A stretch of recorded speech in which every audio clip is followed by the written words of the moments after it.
కాబట్టి ఇప్పుడు బయలుదేరి వాళ్ళందరూ హస్తినాపురానికి చేరుకున్నారు. చేరుకున్న తరువాత ఎదురుగుండా కూర్చునున్నాడు ధృతరాష్ట్రుడు, పక్కన గాంధారీదేవి కూర్చునుంది, భీష్ముడు, ద్రోణుడు, కర్ణుడు, వికర్ణుడు మొదలైనటువంటి వారందరూ ఉన్నారు. వీళ్ళందరూ వెళ్ళి ధర్మరాజాదులు నమస్కరించారు. ద్రౌపదీదేవి కూడా అత్తగారైనటువంటి గాంధారికి నమస్కరించింది. గాంధారి యొక్క కోడళ్ళు 9 గాంధారి వెనకాతల ఉన్నారు, ద్రౌపదీదేవి వస్తోంది అని. అఖిల లావణ్యపుంజంబు నబ్జభవడు మెలతగా దీనియందు నిర్మించనొక్కో కానినాడిట్టి కాంతియే కాంతలందు ఏల లేదని సామర్ష హృదయలయిరి. ఆ హస్తినాపుర అంతఃపురంలో ఉండేటటువంటి ఆడవాళ్ల యొక్క హృదయం కూడా అంత అమర్షంతో కూడుకున్నదై ఉంటుంది, అంత అసూయతో కూడుకున్నదై ఉంటుంది. మనకి సాధారణంగా వాంగ్మయంలో పురుషుణ్ణి చూసి పురుషులు మోహించడం, పురుషుణ్ణి చూసి పురుషులే తెల్లబోయిన అందం, ఆడదాన్ని చూసి ఆడవాళ్లు తెల్లబోయిన అందం ఇద్దరి ఎందుకు కనపడతాయి. ఒకడు రామచంద్ర ప్రభు శ్రీరామాయణంలో పుంసాం మోహన రూపాయ పుణ్యశ్లోకాయ మంగళం, ఆయనని చూసి పురుషులే మోహించారు. ఆడవాళ్ళు అసూయ పొందారు ద్రౌపదీదేవి యొక్క లావణ్యాన్ని చూసి. లావణ్యము అందము కాదు, అందము అంటే కాలగతి ఎందు తరిగిపోతుంది, లావణ్యం అటువంటిది కాదు. అంత గొప్ప లావణ్యవతి అయి అటువంటి సౌకుమార్యం కలిగి శరీరమునందు అటువంటి అద్భుతమైన రంగు కలిగి సౌందర్యవతి అయినటువంటి ద్రౌపదీదేవిని చూసి ధృతరాష్ట్రుని యొక్క 9 కోడళ్ళు గాంధారీదేవి వెనక నించుని అనుకున్నారట, అఖిల లావణ్య పుంజంబు నబ్జభవుడు మెల్లతగా దీనియందు నిర్మించనుక్కో.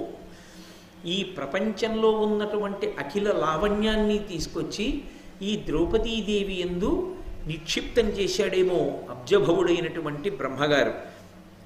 కానినాడిట్టి కాంతి ఏకాంతలందు ఏల లేదని సామర్ష హృదయలయిరి. అలా కాకపోతే ఏకాంతయందు కూడా ఇంత గొప్ప కాంతి, ఇంత గొప్ప జ్యుతి ఎందుకు లేదు అని వాళ్ళందరూ కూడా అసూయపడ్డారట ద్రౌపదీదేవిని చూసి. ఆ రాత్రి పడుకున్నారు, అయిపోయింది. మరునాడు ఉదయం బయలుదేరారు. దుర్యోధనాదులు, ధర్మరాజు గారు, ఆయన తమ్ముళ్ళు కలిసి, ద్రౌపదీదేవి లేదక్కడ. ఆ సమయానికి ద్రౌపదీదేవి రజస్వలా దోషంతో ఉండడం వల్ల ఆ ఏకాంతవాసంలో రాణివాసంలో ఉంది. ఈ పాండవులు, ధర్మరాజు గారు, ఆయన 9 తమ్ముళ్ళు, తర్వాత దుర్యోధనుడు, శకుని మొదలైనటువంటి వాళ్ళు ఆ మణిసభలోకి ప్రవేశించారు. ప్రత్యేకంగా ఈ మాయాద్యూతం కోసమే కదూ నిర్మాణం చేయించాడు ధృతరాష్ట్రుడు. ఆ సభామంటపంలోకి తీసుకువెళ్ళడం, ఆ సభని ఒకసారి ధర్మరాజు గారు చూసి సంతోషించడం అన్నదే ప్రధానమైన మిషగా పెట్టి ఆహ్వానించాడు కనుక ఆ సభామంటపంలోకి తీసుకెళ్ళాడు. తీసుకెళ్ళి అక్కడ కూర్చోబెట్టారు. ఉన్నతమైనటువంటి ఆసనాల మీద భీష్మ, ద్రోణ, కృపాచార్యుల వారు, కర్ణుడు, దుర్యోధనాదులు, ఆయన యొక్క 9 తమ్ముళ్ళు అందరూ కూర్చున్నారు. ఆ సభామంటపం అంతా తిరిగి వచ్చారు. ధర్మరాజు గారు చాలా సంతోషించాడు, చాలా అద్భుతంగా ఉంది, అద్భుతమైనటువంటి సభామంటపాన్ని నిర్మాణం చేయించారు పెదనాన్నగారు అని ఆనందించాడు. దుర్యోధనుడు వెళ్ళి ధర్మరాజు గారితో అన్నాడు, అనగా సుహృజ్యూతం బిందొనరింతము ప్రొద్దువోకయునునగు జూదంబునకున్ ప్రియుండవు దక్షుడవన విందుము నిన్ను ప్రీతి అక్షజ్ఞుల చేతం. ఓ ధర్మరాజా, ఎంతసేపు పొద్దుపోతుంది, సభామంటపం చూసాం, అంతఃపురాలవి నువ్వు చూడనివా, ఏమి కాలక్షేపం అవుతుంది, అందరం కలుసుకున్నాం కదూ, సంతోషంగా కాసేపు మనం సుహృద్యూతం ఆడుకుందాం అన్నాడు. సుహృద్యూతం అంటే, సుహృత్ అంటే మంచి స్నేహితుడు, మంచి హృదయాలతో, ఏ విధమైనటువంటి అరమరికలు లేకుండా కాలక్షేపం కోసం కాసేపు జూదం ఆడుకుందాం రా. అందున నేను విన్నాను నువ్వు చాలా మంచి దక్షుడివి అక్షక్రీడలోను అని చెప్పి, అందుకని ఈ జూదక్రీడ యందు నీకు ప్రావీణ్యం ఉన్నది కనుక కాసేపు మనం ఆడుకుందాం రా, ముందు పిలిచింది అది అని అంటే, వెంటనే ధర్మరాజు గారు అన్నాడు, క్షత్రనీతి క్రమంబులు కావు సూవే నికృతియును జూదమును ధర్మనిత్యులైన వారికి 2 వర్జింపవలయునెందు పాప వృత్తంబు జూదంబు పార్థివులకు. ధర్మరాజు గారి యొక్క అంతఃకరణమునందు జూదమాడాలనేటటువంటి భావన లేదు అనడానికి ఇది ప్రబల సాక్ష్యం. క్షత్రనీతి క్రమంబులు కావు సూవే, క్షత్రియుడైనటువంటి వాడు చెయ్యకూడని పనులు రెండున్నాయి దుర్యోధన.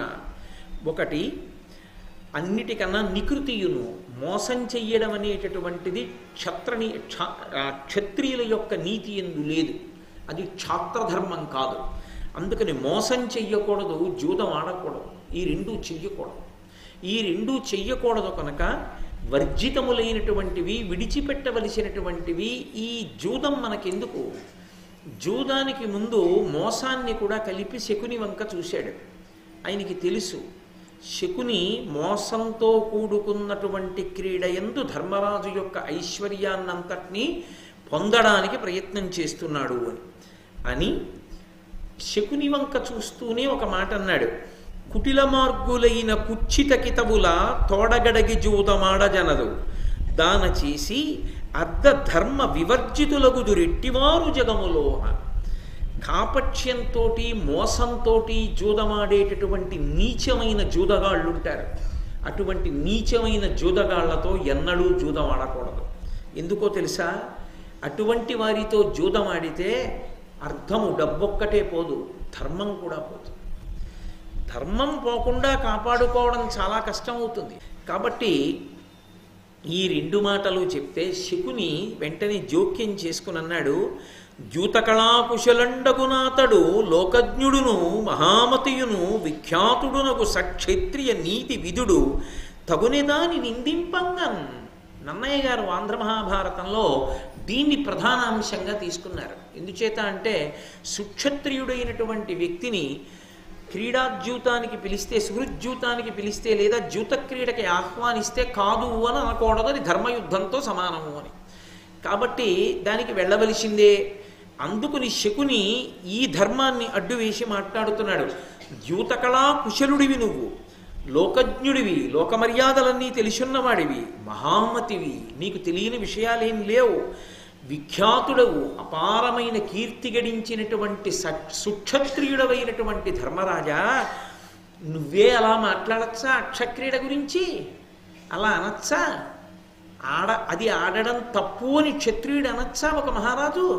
దోషం కదూ. అయినా ధర్మరాజు గారు తన ఆంతరమును కనిపెట్టాడు అని తెలుసుకున్నాడు. మాయాద్యూతంలో ధర్మరాజు గారి యొక్క సమస్తాన్ని వశం చేసుకోవడానికి శకుని సిద్ధపడుతున్నాడు, దుర్యోధనుడు కాడు, ఆడేది శకుని అని పసిగట్టాడు.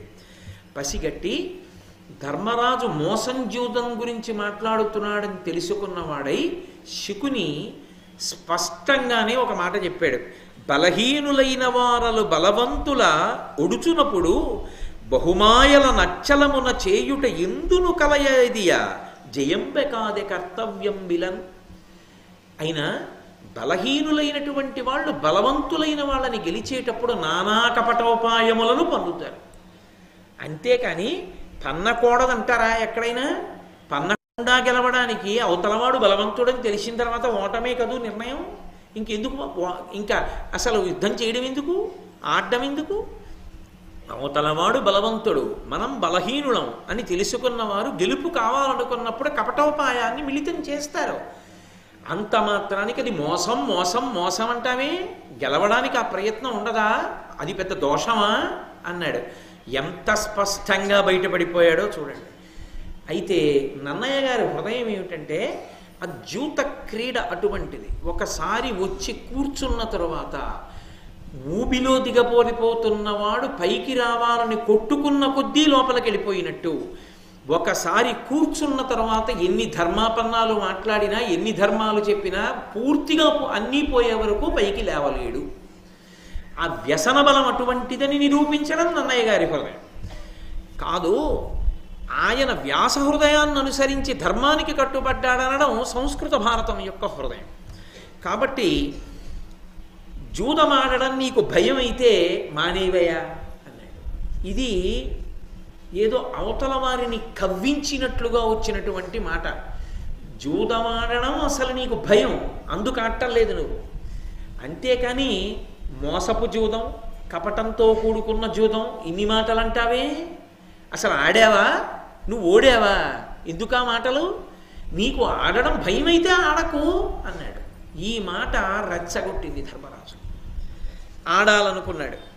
ఏమిటి మాయాద్యూతం అంటే? మాయాద్యూతం అంటారు. మోసంతో జూదం ఆడారండి అంటారు.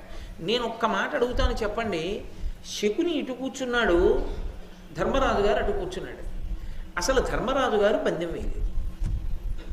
ధర్మరాజు గారికి శకునికి జరిగినటువంటి ఆ జూదంలో ధర్మరాజు గారు చేత్తో పాచికలు ఒక్కసారి కూడా పట్టుకోలేదు. శకునే పట్టుకున్నాడు. పట్టుకుని శకుని పందెం వేశాడు. అన్న పందెం పడింది, గెలుస్తూ వెళ్ళిపోయాడు. పందెం ఒడ్డుతూ ధర్మరాజు వెళ్ళిపోయాడు. అన్నీ ఆయనన్న పందాలే పడ్డాయి కాబట్టి శకుని గెలిచాడు. తను అన్నవి పడలేదు కాబట్టి ధర్మరాజు గారు ఓడిపోయాడు. కాబట్టి అసలు పాచికలు చేత్తో ధర్మరాజు పట్టుకోలేదు. ధర్మరాజు చేత్తో పాచికలు పట్టుకోకపోయినా అది ఒకవేళ కపటంతో కూడిన జూదం అయితే, ఆ కపటంతో కూడినటువంటి జూదం శకుని ఆడాడు అని నిరూపించడం ఎలా? చేతిలో పాచికలు పట్టుకున్నాడు, వేశాడు, పందెం పడింది. భీష్ముడు ఉన్నాడుగా, ద్రోణుడు ఉన్నాడుగా, అందరు అక్కడే కూర్చున్నారుగా. శకుని ఆడిన జూదం మోసంతో కూడుకున్నది అనడానికి ఏమైనా ప్రబల సాక్ష్యం ఉన్నదా? కాబట్టి ధర్మరాజాదులను ఓడించడం అన్యాయం అని చెప్పడానికి ఏమైనా అవకాశం ఉన్నదా అసలు అందులో? మరి శకునిని నమ్ముకుని కదా దుర్యోధనుడు పిలిపించాడు. నీకెందుకు, నేను గెలిచి తీరుతాను, 3 లోకాల్లో నాతో సమానమైన వాళ్ళు లేరని కదా అన్నాడు.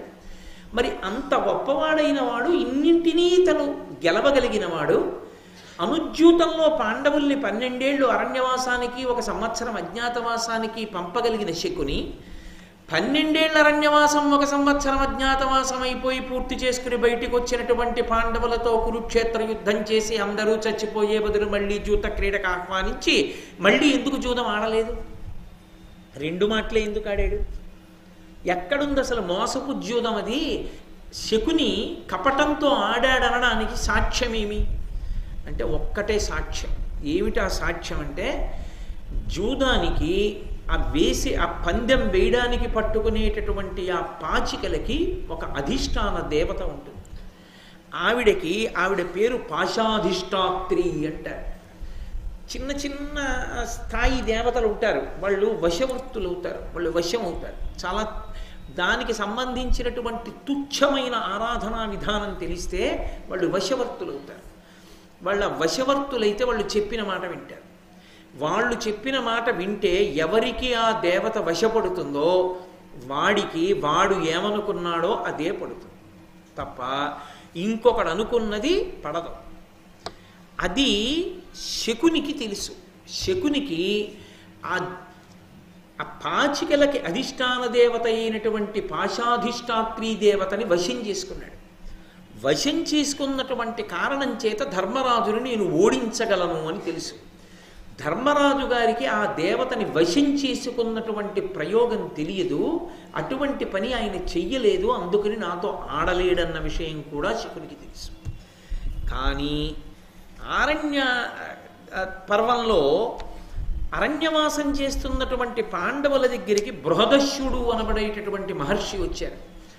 వచ్చి, నీలాగే నలుడు కూడా ఇబ్బంది పడ్డాడయా ఈ అక్షక్రీడలో, ఈ జూదమునందు, ఇక నుండి నువ్వు ఎవ్వరికీ ఓడిపోవలసిన అవసరం లేకుండా నీకు కూడా నేను ఒక మహావిద్యని ప్రసాదిస్తున్నాను, ఇక ఇప్పుడు నిన్ను శకుని ఓడించలేడు అని అక్షహృదయాన్ని ఇచ్చాడు. ఋగ్వేదంలో సూక్తం, అక్షసూక్తం అని ఒక సూక్తం ఉంది దాని మీద. ఆ అక్షహృదయాన్ని ఇచ్చాడు.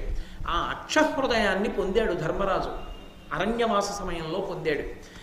అప్పటికే అరణ్యవాసానికి వెళ్ళిపోయాడు. అందుకే అరణ్యవాస అజ్ఞాతవాసముల తర్వాత మళ్ళీ పిలవడి శకుని. కారణం ఏమిటంటే, ఇప్పుడు ధర్మరాజు గారికి అక్షహృదయం వచ్చు. శకుని ఎంత ఎత్తు వేయగలడో అంత ఎత్తు అయినా వేయగలడు. తనకు కావలసిన పందెం తనకు పడుతుంది. అవసరమైతే అవతల వాడికి పడకుండా కూడా చేయగలడు ఇప్పుడు. అందుకే ఇక పిలవలేదు. ఆట అన్నది క్రీడాస్ఫూర్తి అంటే మోసం లేకుండా ఆడింది ఆట తప్ప అవతల వాడికి అటువంటి శక్తి లేదని తెలిసి పాచికలను వశం చేసుకుని ఆడాడు కనుక దోషభూయిష్టమైన ఆట అయింది. అది క్రీడాస్ఫూర్తితో ఆడిన ఆట కాదు, మోసం చెయ్యడానికే ఆడారు. అందుకే శకుని తీసుకొచ్చి కూర్చోబెట్టాడు ఆడడానికి. పైగా అసలు ఆడవలసి వస్తే దుర్యోధనుడు ఆడాలి. దుర్యోధనుడు ఆడడం మానేసి శకునితో ఆడించి పందాలు తానొడ్డాడు. ఎందుకని? ఈ శక్తి దుర్యోధనుడికి లేదు కనుక, శకునికి ఉంది కనుక. కాబట్టి కపటజ్యూదంలోనే ఓడించారు ధర్మరాజాదులను తప్ప అవతల యుద్ధ భూమిలోనూ గెలవలేడు. అక్షహృదయాన్ని పొందిన తరువాత ధర్మరాజుని గెలవలేడు. ఇది మహాభారతంలో రహస్యం. కాబట్టి ఇప్పుడు జూదమాడడం భయమైతే మానేవయ్యా అన్నాడు. ధర్మరాజు గారికి పౌరుషం వచ్చి ఆడతానన్నాడు. తెలుగు భారతం ప్రకారం. సంస్కృత భారతం ప్రకారం జ్ఞాతుల మనసు నొప్పించాడు. 13 ఏళ్లకి జరగవలసిన యుద్ధానికి తాను కారణం కాకూడదు. జ్ఞాతులు అప్రీతి పొందకూడదు. మొదటే చెప్పాడు, ప్రతిజ్ఞ చేస్తున్నాను, వాళ్ళు ఏం చేయమంటే చేస్తానన్నాడు. అందుకే ఆడతాను కూర్చోమన్నాడు.